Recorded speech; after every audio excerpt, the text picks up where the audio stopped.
Assalamualaikum warahmatullahi wabarakatuh. Halo, apa kabar sahabat bidan? Tetap semangat untuk menjadi bidan yang andal dan kompeten. Di video sebelumnya saya pernah membagi atau telah membahas soal-soal hukum dengan topik antenatal care. Pada video kali ini selanjutnya yang akan kita bahas adalah tentang soal-soal hukum dengan topik intranatal care. Seperti pada video-video saya sebelumnya, dalam mengerjakan soal-soal hukum, agar lebih mudah, cepat, dan tepat, kita perlu mengetahui tips dan trik bagaimana cara mengerjakan agar 180 soal yang dikerjakan dapat kita selesaikan dengan mudah, cepat, dan tentunya tepat. Nah, tanpa berlama-lama lagi, ayo mari kita simak video pembahasan selanjutnya. Namun sebelumnya jangan lupa untuk diaktifkan tanda loncengnya dan jangan lupa untuk di-subscribe. Hal pertama yang perlu kita ketahui adalah seperti apa gambaran lingkup materi uji kompetensi untuk soal intranatal care. Topik persalinan secara teori kita ketahui terbagi menjadi 4 kala dan pertanyaan-pertanyaan pada soal hukum di IMC pasti akan menerangkan spesifik ibu yang bersalin berada pada kala yang mana. Serta setiap kala yang perlu diketahui dapat berlangsung secara fisiologis, ada juga yang berupa deteksi dini serta komplikasi. Penting kita ketahui bahwa soal kasus atau vignette pada soal ujian kompetensi nasional kebidanan. Soal tersebut berkaitan dengan 7 area kompetensi bidan dan setiap soal memiliki pertanyaan yang berbeda-beda dan setiap satu soal terdiri dari 7 tinjauan yang ada pada setiap soal yang muncul. Tips, trik, dan strategi pertama yang perlu kita ketahui adalah pahami soal. Secara umum, soal ujian kompetensi nasional kebidanan memiliki ciri-ciri sebagai berikut. 1. Terdiri dari 180 butir dan waktu pengerjaan 3 jam atau 180 menit. Sehingga setiap soal Anda diharapkan dapat mengerjakan selama 60 detik atau 1 menit. Kedua, soal ujian kompetensi nasional kebidanan hanya terdapat satu pilihan jawaban yang benar. Tidak ada pilihan jawaban semua benar atau semua salah atau kecuali. Ketiga, bagian atau struktur soal vignette terdiri dari soal kasus, pertanyaan, dan pilihan jawaban yang hanya terdiri dari 5 pilihan, yaitu A, B, C, D, dan E. Keempat, soal ujian kompetensi nasional dapat berupa pernyataan, kasus, dan hasil penelitian. Dan terakhir yang kelima, 7 tinjauan yang ada pada soal ujian kompetensi kebidanan yaitu tinjauan pertama tentang area kompetensi, tinjauan kedua tentang domain, tinjauan ketiga tentang siklus kesehatan reproduksi perempuan dan keluarga, tinjauan keempat tentang lingkup praktik bidan, tinjauan kelima tentang manajemen asuhan, tinjauan keenam tentang sasaran, dan tinjauan ketujuh tentang setting pelayanan. Tips kedua, perhatikan kata kunci dalam soal. Ada 3 hal yang sangat penting yang harus Anda perhatikan dalam soal kasus atau vignette. Yang pertama, keluhan utama. Sebagian besar terdapat pada awal soal mengungkapkan karakteristik dan merupakan data subjektif yang merupakan data yang diungkapkan oleh pasien atau keluarga pasien. Yang kedua, data klinis. Ini merupakan data yang didapatkan dari hasil pemeriksaan bidan atau petugas yang bekerja sesuai dengan kasus yang disajikan, yang juga merupakan data objektif dan juga hasil pemeriksaan laboratorium. Yang ketiga, tempat pelayanan. Lokasi tempat terjadinya keadaan atau kasus tersebut, misalnya di rumah sakit, puskesmas, TPND, dan lain-lain. Anda harus mampu menghubungkan ketiga hal tersebut, karena ketika Anda mampu menghubungkan dan menyesuaikan dengan jenis pertanyaan yang diminta pada soal, maka ini akan membantu Anda mengeliminasi jawaban yang salah dan mencari jawaban yang paling benar di antara jawaban yang benar. Modal untuk fokus dalam memilih jawaban pertanyaan yang semuanya nampak benar adalah dengan memperhatikan kata kunci dari pertanyaan dalam soal. Berikut ini kata kunci yang harus diperhatikan dalam membaca pertanyaan soal. Pertama, apakah data tambahan yang paling penting pada kasus tersebut? Maka kunci dari pertanyaan tersebut adalah meminta Anda memilih jawaban terkait dengan data tambahan yang sesuai dengan soal kasus yang diungkapkan dengan memperhatikan tiga kata kunci, yaitu keluhan utama, data klinis, dan tempat pelayanan. Kedua, apakah jenis pemeriksaan penunjang yang paling tepat sesuai dengan kasus tersebut? Maka kata kunci dari pertanyaan tersebut adalah meminta Anda untuk memilih jawaban yang terkait dengan jenis pemeriksaan penunjang yang sesuai dengan soal kasus yang diungkapkan dengan memperhatikan tiga kata kunci, yaitu keluhan utama, data klinis, dan tempat pelayanan. Kemudian yang ketiga, apakah diagnosis yang paling mungkin pada kasus tersebut? Maka kunci dari pertanyaan tersebut adalah meminta Anda memilih jawaban terkait dengan diagnosis yang sesuai dengan soal kasus yang diungkapkan dengan juga memperhatikan tiga kata kunci, yaitu keluhan utama, data klinis, dan tempat pelayanan. Kemudian keempat, apakah masalah potensial yang paling mungkin terjadi pada kasus tersebut? Maka kunci dari pertanyaan tersebut adalah meminta Anda memilih jawaban terkait dengan masalah potensial yang paling mungkin yang sesuai dengan soal kasus yang diungkapkan dengan memperhatikan tiga kata kunci, yaitu keluhan utama, data klinis, dan tempat pelayanan. Dan terakhir, apakah langkah awal yang paling tepat dilaksanakan sesuai dengan kasus di atas? Maka kunci dari pertanyaan tersebut adalah meminta Anda memilih jawaban terkait dengan langkah awal yang sesuai dengan soal kasus yang diungkapkan dengan memperhatikan tiga kata kunci, yaitu keluhan utama, data klinis, dan tempat pelayanan. Selanjutnya keenam, manakah langkah selanjutnya yang paling tepat pada kasus tersebut?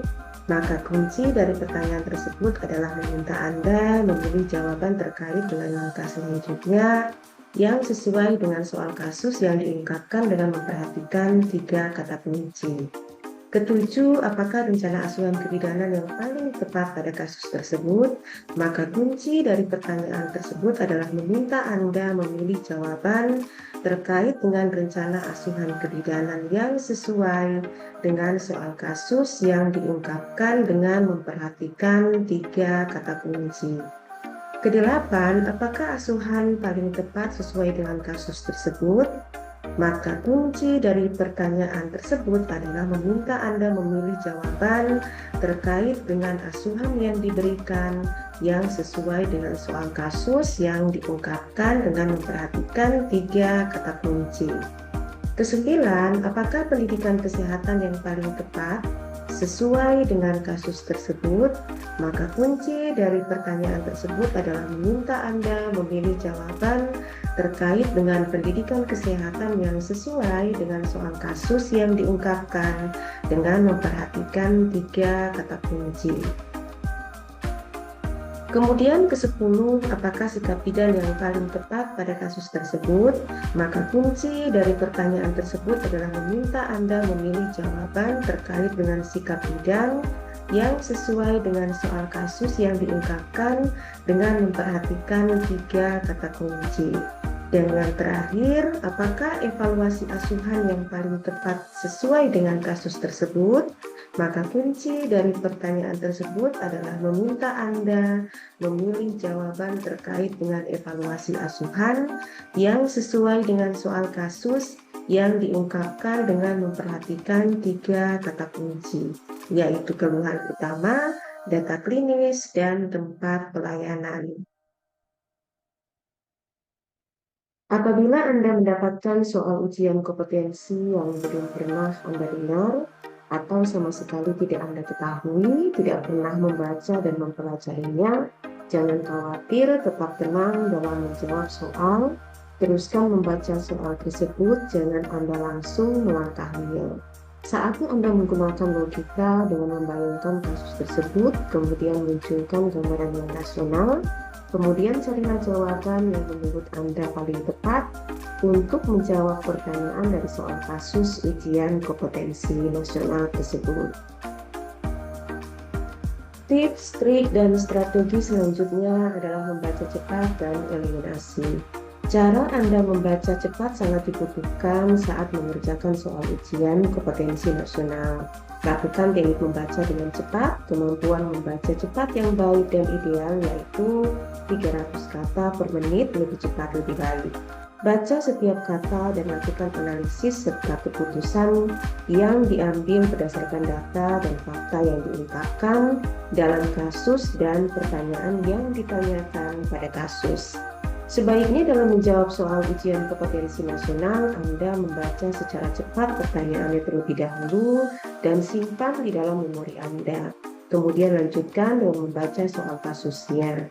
Kemudian setelah Anda selesai keseluruhan soal, dilanjutkan dengan membaca pilihan jawaban, kemudian lakukan teknik eliminasi satu persatu dengan cepat. Pertama, singkirkan 3 pilihan jawaban yang salah, sisakan 2 pilihan jawaban.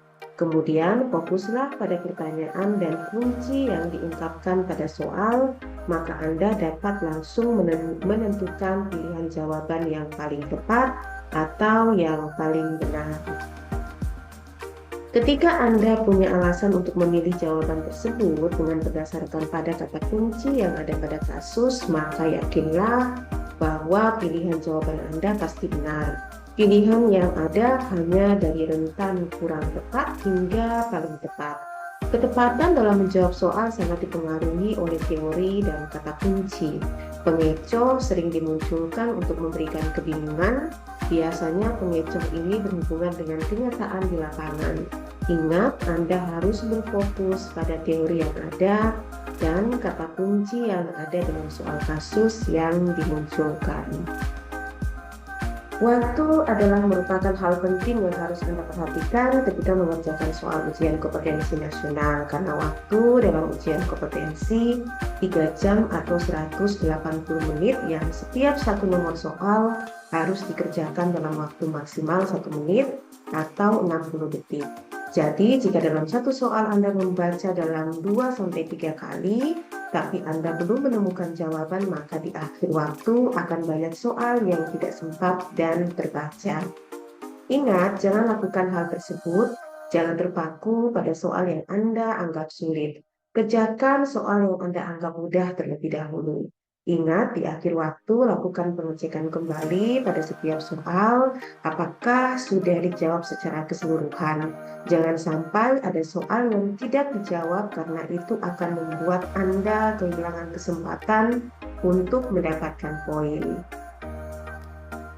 Ingat bahwa pemberian poin atau nilai dalam ujian kompetensi nasional, jika jawaban salah, berarti nilai yang sudah dikumpulkan tidak dikurangi.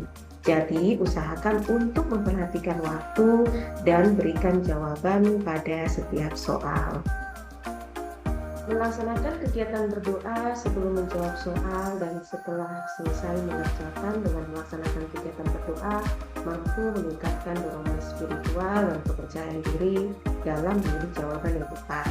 Dalam menjawab soal selama 3 jam ini, Anda harus juga rileks agar Anda tidak mengalami gangguan saat berpikir, karena jika kita rileks, maka suplai oksigen ke otak akan lancar dan tidak terhambat. Percaya diri akan meningkatkan mentalitas kita sehingga kita mampu menjawab semua soal dengan cepat dan benar. Ingat bahwa saat ini Anda harus membuktikan hasil belajar Anda selama ini. Nah, pada slide selanjutnya, mari kita simak pembahasan soal-soal intralateral care. Soal pertama, seorang perempuan umur 21 tahun, G1, B0, A0, hamil 39 minggu. Datang ke TPMB dengan keluhan perut mules-mules dan keluar lendir bercampur darah. Hasil anamnesis, rasa mules dirasakan 5 jam yang lalu dan saat ini semakin sering. Hasil pemeriksaan KU baik, tekanan darah 120/70 mmHg, nadi 88 kali per menit, TFU 32 cm, kepala sudah masuk 2/5, kontraksi 3 kali dalam 10 menit dengan durasi 42 detik. DJJ 130 menit dan teratur. Pemeriksaan dalam, porsio lunak tipis, pembukaan 8 cm, selaput ketuban positif, presentasi kepala, ubun-ubun kecil, kanan depan, penurunan HOTS 3. Diagnosa apakah yang tepat pada kasus di atas? A. Infartu kala 1 fase laten, B. Infartu kala 1 fase aktif, C. Infartu kala 1 fase akselerasi, D. Infartu kala 1 fase deselerasi, dan E. Infartu kala 1 fase dilatasi maksimal.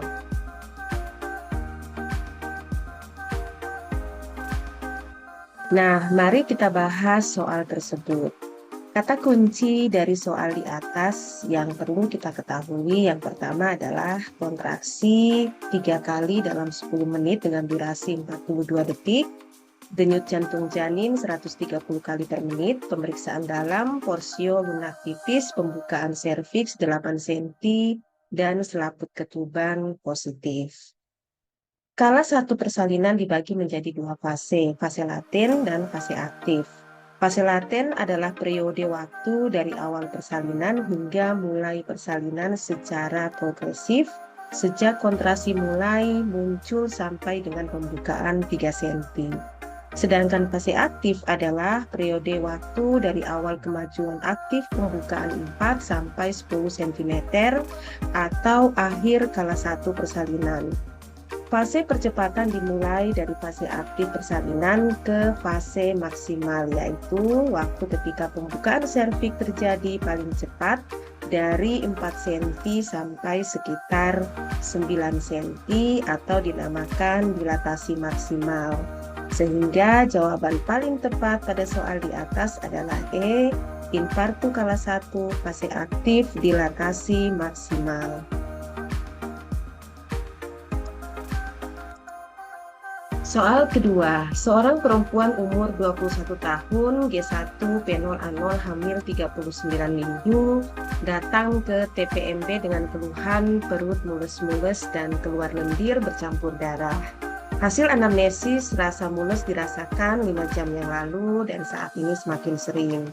Hasil pemeriksaan KU baik, tekanan darah 120/70, nadi 88 kali per menit, TFU 32 cm, kepala sudah masuk 2/5.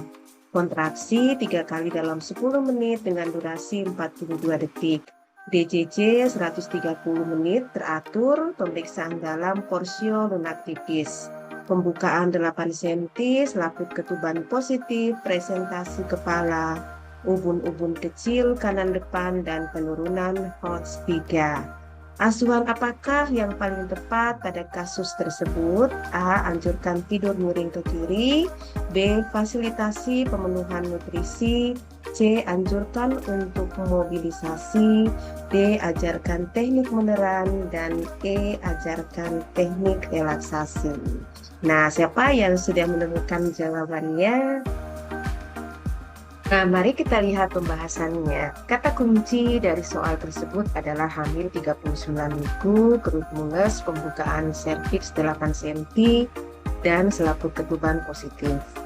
Mobilitas selama proses persalinan dapat memperbaiki pengalaman ibu dan prognosis persalinan.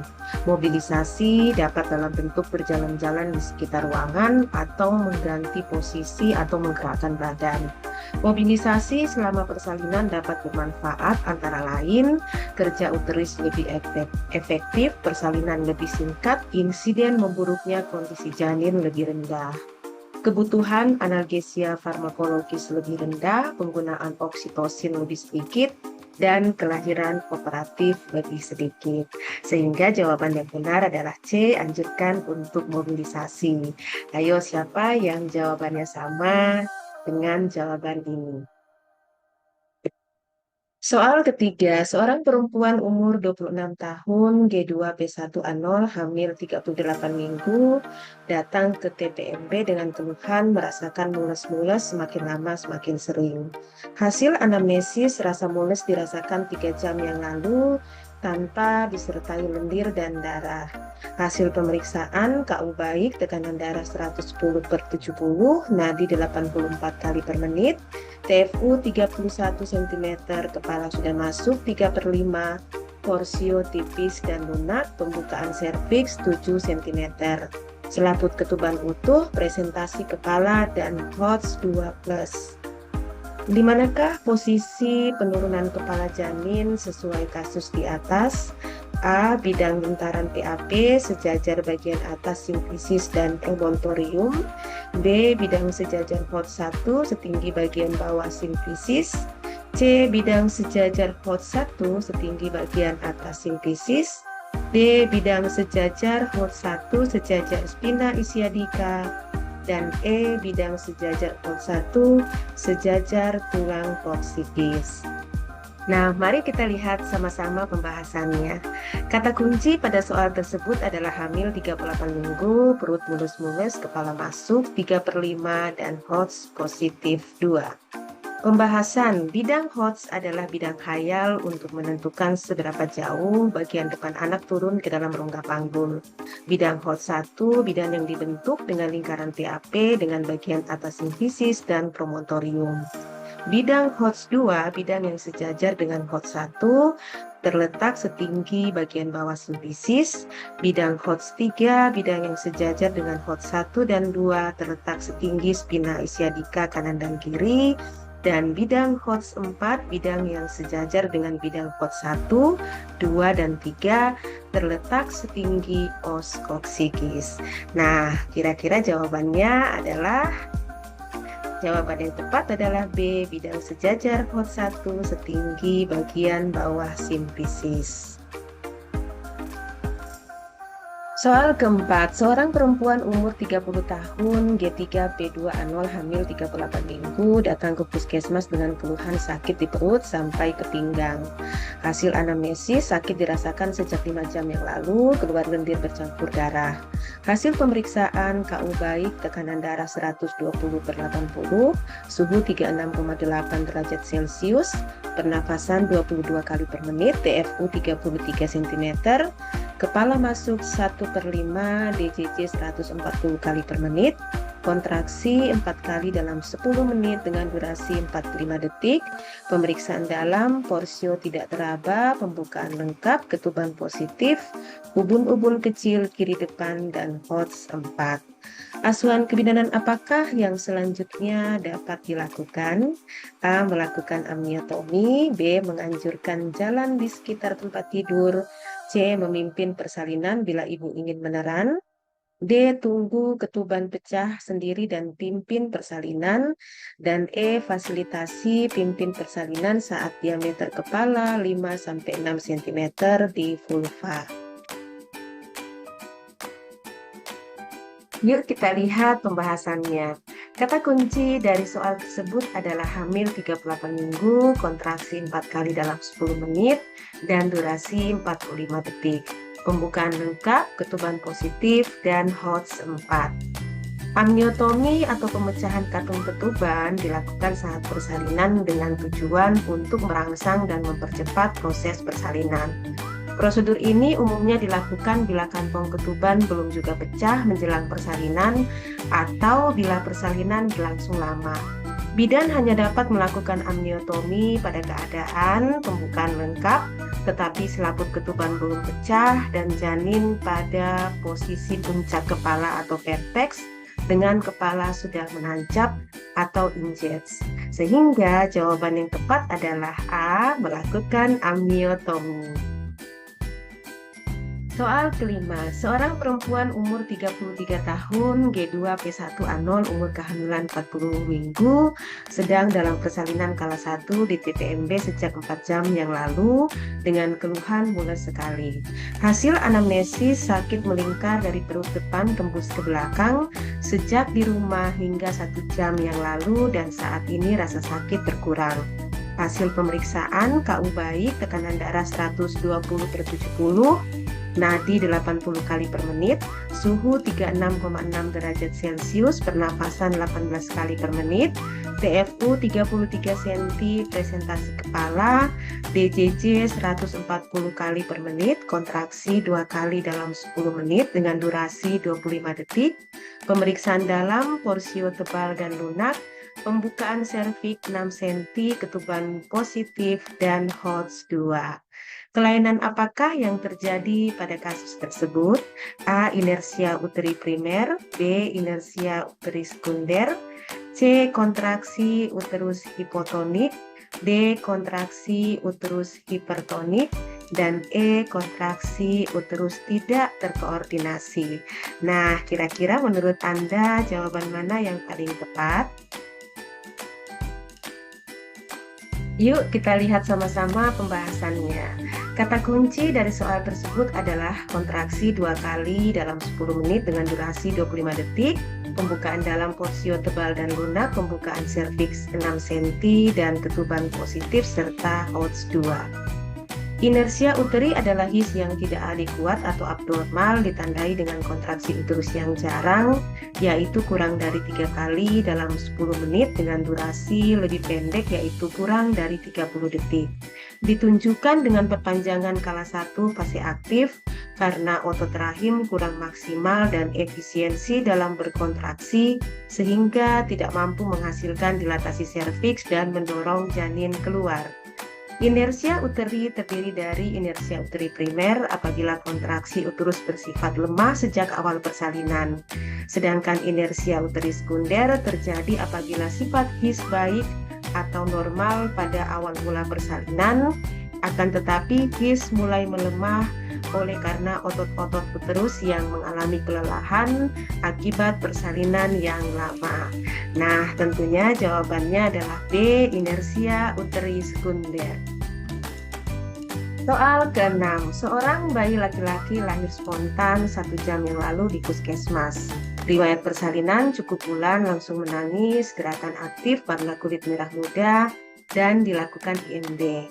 Hasil pemeriksaan, berat badan 3000 gram, panjang badan 48 cm, frekuensi jantung 120 kali per menit, pernapasan 45 kali per menit, suhu 36,5, dan tidak terdapat kelainan kongenital.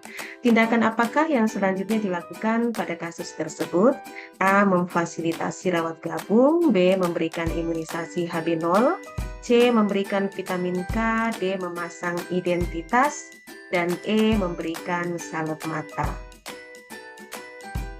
Nah, kira-kira menurut kalian jawaban manakah yang paling tepat dari soal tersebut? Ayo mari sama-sama kita lihat pembahasannya.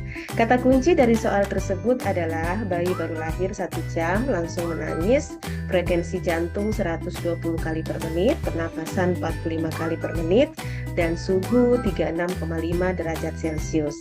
Salah satu penyebab rendahnya vitamin K pada tubuh bayi baru lahir adalah belum berkembangnya bakteri baik di dalam usus bayi.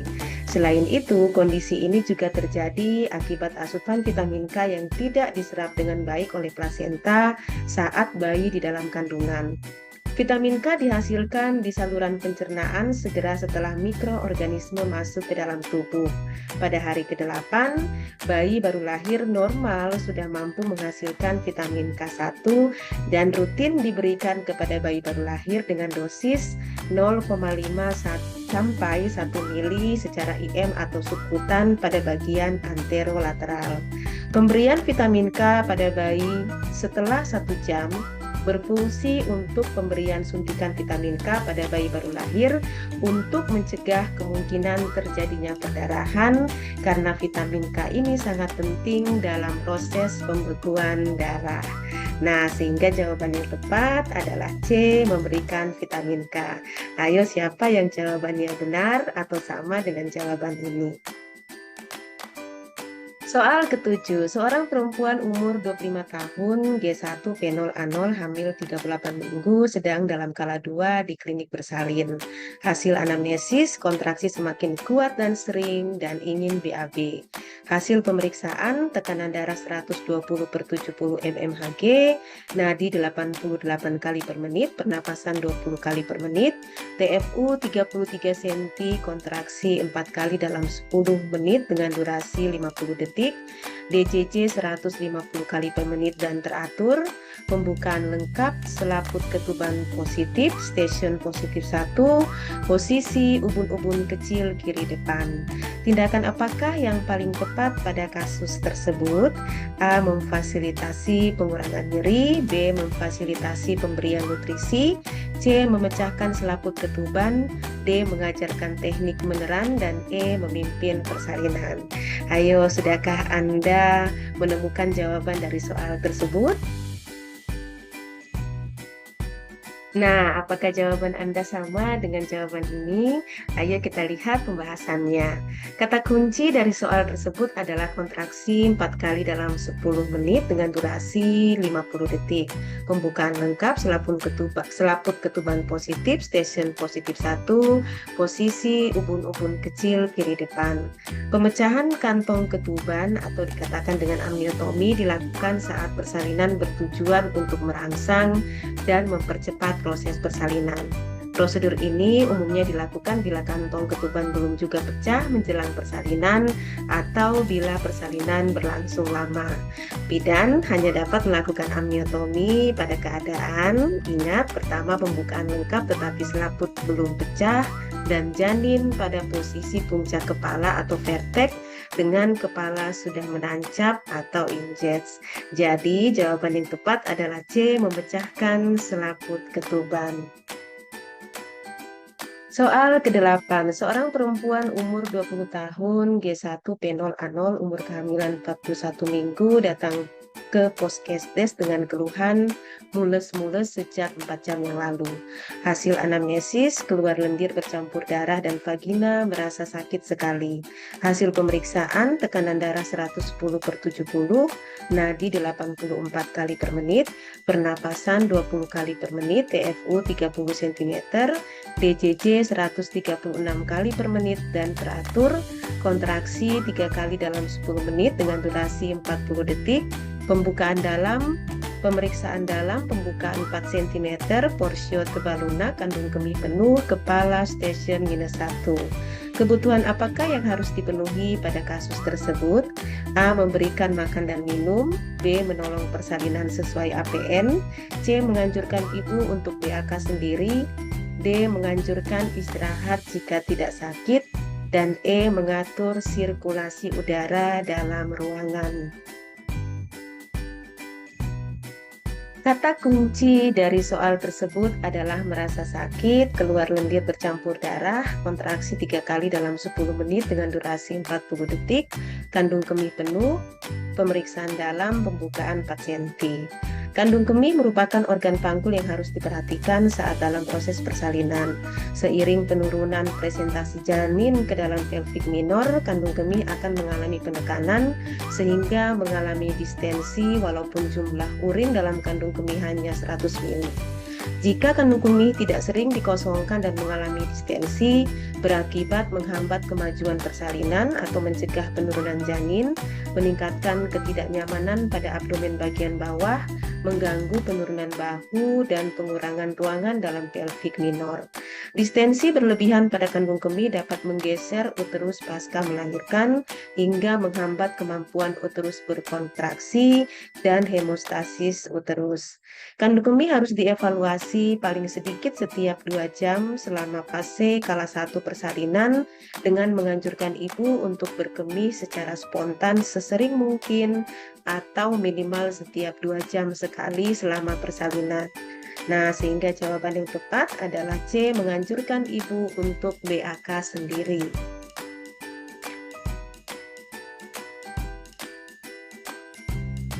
Soal ke-9, seorang perempuan umur 30 tahun, G3-P1 A0 hamil 40 minggu, datang ke TPMB dengan keluhan mules melingkar di bagian bawah. Hasil anamnesis mules sejak 3 jam yang lalu, keluar lendir bercampur darah. Hasil pemeriksaan KU baik, tekanan darah 120/80, nadi 80 kali per menit, suhu 36,8 derajat Celcius, TFU 34 cm, presentasi kepala, DCC 145 kali per menit, kontraksi 4 kali dalam 10 menit dengan durasi 40 detik, pemeriksaan dalam, pembukaan lengkap, selaput ketuban positif, kepala HOTS 3 positif. Bagaimanakah penulisan simbol pengisian air ketuban pada lembar patograf yang tepat? A, U, B, M, C, K, D, C, dan E, D. Nah, kira-kira apa jawaban yang paling tepat? Nah, untuk memastikan jawaban yang tepat, mari kita simak video pembahasannya. Kata kunci dari soal tersebut adalah pemeriksaan dalam, pembukaan lengkap, selaput ketuban positif, dan kepala HOTS 3 positif. Penilaian air ketuban dilakukan setiap pemeriksaan dalam pada ibu dalam proses persalinan. Jika ketuban sudah pecah, yang dinilai adalah warna dari air ketuban. Selanjutnya, catat temuan di kotak yang sesuai lajurnya pada lembar partograf. Lambang atau simbol yang digunakan adalah U, ketuban utuh belum pecah, C, ketuban sudah pecah dan warna jernih, M, ketuban sudah pecah dan warna bercampur mekonium, D, ketuban pecah dan bercampur darah, K, ketuban sudah pecah dan air ketuban sudah kering. Nah, yang paling tepat jawabannya adalah A, yaitu U. Soal 10. Seorang perempuan umur 23 tahun, G3-P1 A1, umur kehamilan 39 minggu. Datang ke puskesmas dengan keluhan nyeri perut melingkar ke belakang. Hasil anamnesis KU baik, tekanan darah 120/70, nadi 86 kali per menit, pernapasan 22 kali per menit, suhu 36,8 derajat Celcius, his 4 kali dalam 10 menit dengan durasi 40 detik, penurunan kepala 3/5, TFU 34 cm, presentasi kepala DCC 132 kali per menit. Pemeriksaan dalam, pembukaan 6 cm, ketuban utuh, sutura saling bersentuhan, dan HOTS 3. Bagaimanakah penulisan simbol penyusupan sutura di partograf pada kasus tersebut? A4, B3, C2, D1, dan E0. Pembahasan soal kali ini sama seperti soal sebelumnya. Kita dituntut untuk menguasai teori tentang partograf. Kata kunci dari soal tersebut adalah his 4 kali dalam 10 menit dengan durasi 40 detik. TFU 34 cm, presentasi kepala, penurunan 3/5, DCC 132 per menit, pemeriksaan dalam, pembukaan 6 cm, ketuban utuh, sutura saling bersentuhan.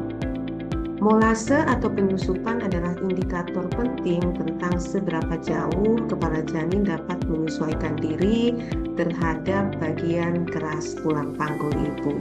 Perubahan bentuk kepala janin akibat daya kompresi dengan satu kaki ditekuk dan satu diluruskan. Nah, demi salahnya penanganan kala 3, sehingga terjadi lingkaran konstriksi pada bagian bawah uterus yang menghalangi keluar peritoneum yang merupakan kontraindikasi tindakan manual plasenta. Maka untuk kasus retensio plasenta tersebut harus dirujuk ke rumah sakit. Nah, karena pertanyaan adalah tindakan yang paling tepat hingga timbul kontraksi berikutnya, kemudian ulangi kembali prosedur di atas hingga plasenta lahir. Nah, jawaban yang paling tepat tentunya adalah B, melakukan PTT. Terima kasih, jangan lupa untuk tetap terus belajar di mana saja dan kapan saja. Karena peluang kesempatan bisa kita raih bagi orang-orang yang selalu memanfaatkan waktu dengan sebaik-baiknya. Sampai jumpa di video pembahasan soal-soal hukum bidan postnatal care. Wassalamualaikum warahmatullahi wabarakatuh.